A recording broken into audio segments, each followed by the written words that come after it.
Hey everybody, it's Party Elite with a beginner's guide to Total War Warhammer. I've got another set of quickfire tips for you today, but before we jump into it, I want to take a quick second with the Emperor here, dancing as we celebrate over 5,000 subscribers now. I want to thank everybody for watching, commenting, subscribing, and supporting me on YouTube and on Patreon, and for all the shoutouts and sharing. I've got a lot of plans for this channel, and if you haven't already voted on the What's Next poll video, make sure you do that, as I'm going to be creating videos based on those votes very soon. But that's enough of that, let's get to work. First things first, let's talk about the movement range calculator. The top left quadrant of the portrait on the campaign map is a bar with 4 dividers that tell you how much movement range you have left. When you select a unit and give it an order, if you don't let go of the mouse button, you'll see the bar change into 2 colors, green and yellow. Anything that is green will be left over after the order is carried out. This is great to help you plan your movements and stance changes. As you hover over the stance options, you'll see the bar changes to show you the effects of said stance changes. So, for example, I can see that an ambush costs 25% of my movement range and doesn't let me move after I've entered the stance. So I can move to, say, here, knowing that I'm leaving a quarter of my movement range behind so that I can go into ambush mode. There are a few unit management options you have on the campaign map when you have an army selected. If you have an obsolete unit, or one that just isn't worth keeping around anymore for some other reason, you can disband them by clicking this button after selecting them. This saves you their upkeep cost per turn, and it's a great way to keep control of your economy. You can also rename a unit if you'd like, purely for identification and personalization purposes. Simply select the unit and click this button here, and type in a name. This will make them easily identifiable, and it's also just a nice touch. Finally, if you ever find yourself in a situation where you have similar units that aren't at capacity, you can select these similar units and hit Ctrl M, or click this button up here. This pulls the units together. Creating one unit that is closer to full would be easier to manage on the battlefield, and would be more valuable on the battlefield as well. Keep in mind, mixing units like this does affect the overall experience that they have. If you ever want to reassign siege engines, you can do so easily by selecting the equipment and clicking this button down here. Then, select the new unit you want to assign and right-click on the equipment. You can do the same in the middle of a battle as well, allowing you to adapt your approach as necessary. Remember though, it takes time to do this mid-battle, as the units do have to travel from place to place, so make sure it's essential before you do it. If you're wondering what the different colors of firing arcs mean, gray means the angle is obstructed and the individual cannot fire from the current position. Blue means the unit is repositioning or rotating to obtain its target.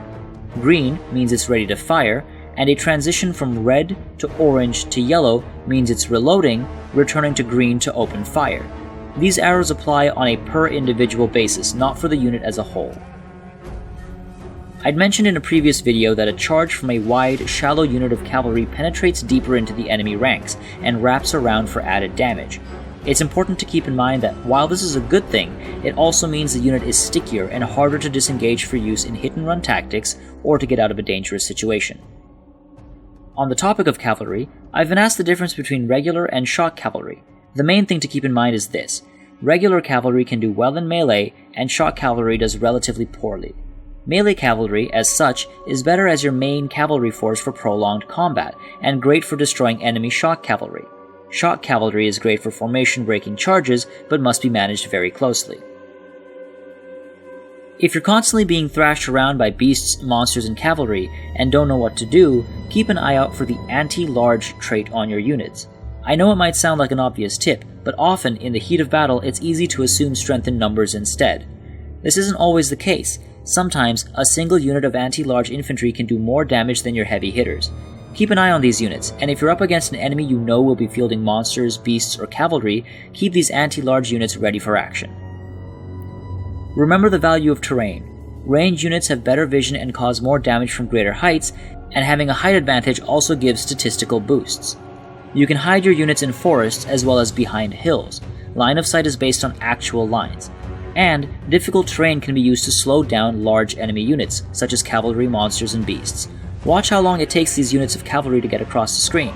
Simply being in difficult terrain slows them down significantly, reducing their charge efficiency, destroying their unit cohesion, and making them easier to flank with, say, your anti-large units. Charge defense can make the decision between bracing and countercharging. If infantry is being charged by enemy cavalry, hold steady. If cavalry is being charged by enemy cavalry, countercharge. If infantry is being charged by infantry, consider your charge defense. If you have it against all unit types, then hold steady. If not, countercharge. Charge defense only applies if the unit has been still for a certain amount of time, i.e. it's braced, and is being hit head-on. It completely negates the enemy's charge bonus, even if your units go flying around the field. Countercharging doesn't directly negate the enemy's charge bonus, but adds your own into the calculations. That is to say, rather than reduce the damage the enemy does, it gives you an added bonus too.